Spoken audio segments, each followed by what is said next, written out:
From pillar to post and coast to coast, this is Live Audio Wrestling. Live Audio Wrestling.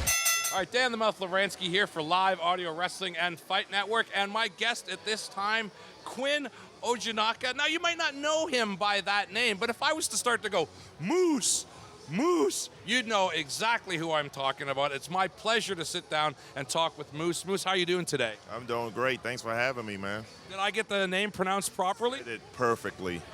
That's good, thanks. Now, you have a football background. You played for a lot of different teams, Atlanta Falcons, the St. Louis Rams, all kinds of different teams.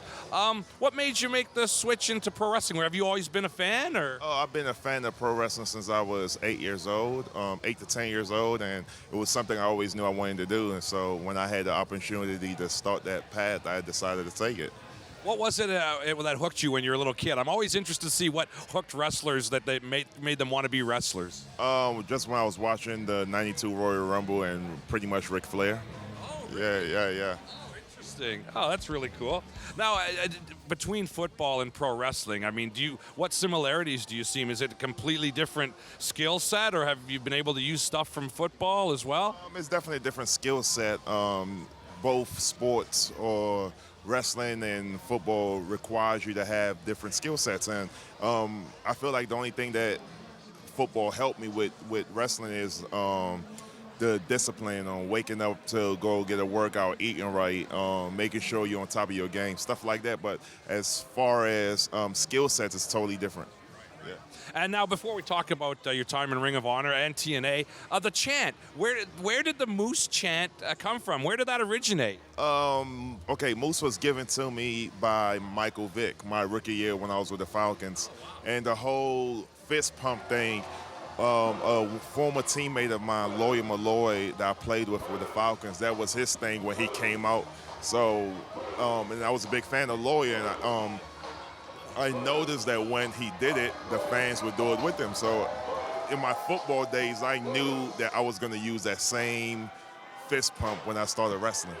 Ah, very good, because it is catchy, and it does instantly separate you from the rest of the pack. Right, it does. Yeah, I mean, the fans, like I just came back from a tour in the UK, and it was amazing when you see 800 to 1,000 people doing it in the arena, you know? Yeah, no, that is totally awesome. So what's some of your background? Who trained you, and how did you get started in wrestling? Oh, I've had a bunch of trainers.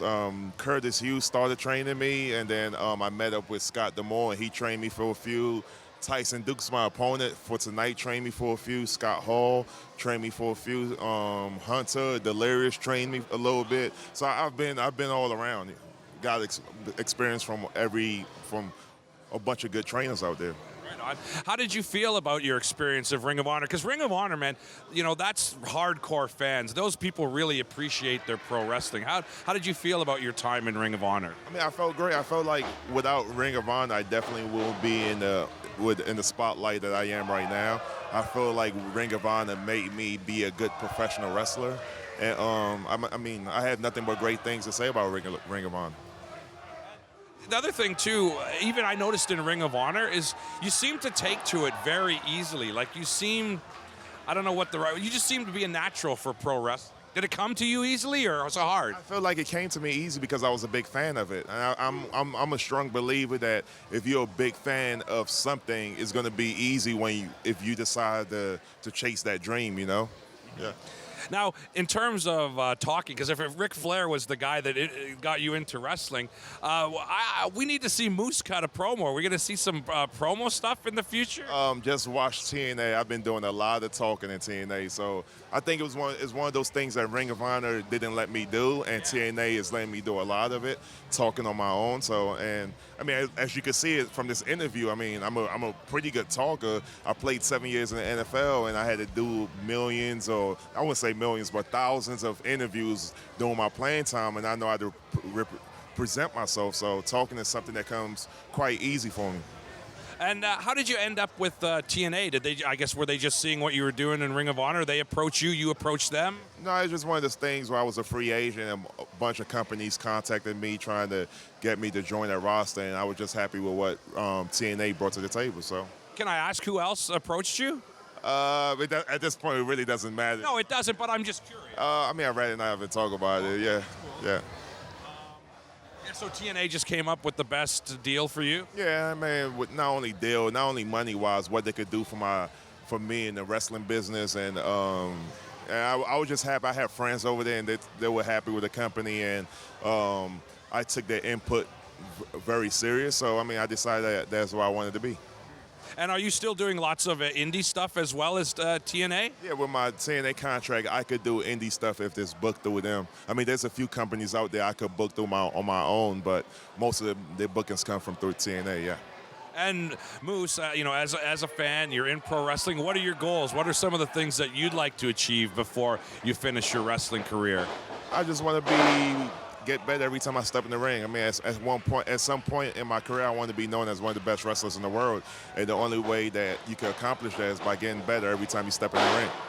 And are there any dream matches that Moose wants to have, like even guys in TNA or elsewhere that you'd like, man, I got to get in the ring with that guy? I mean, there is, but at this point, I'm in TNA now, so I mean, I guess a dream match.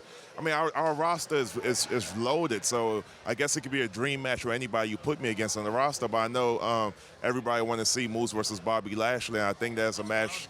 I think that's a match the world want to see, and I think that's a match that's coming pretty soon.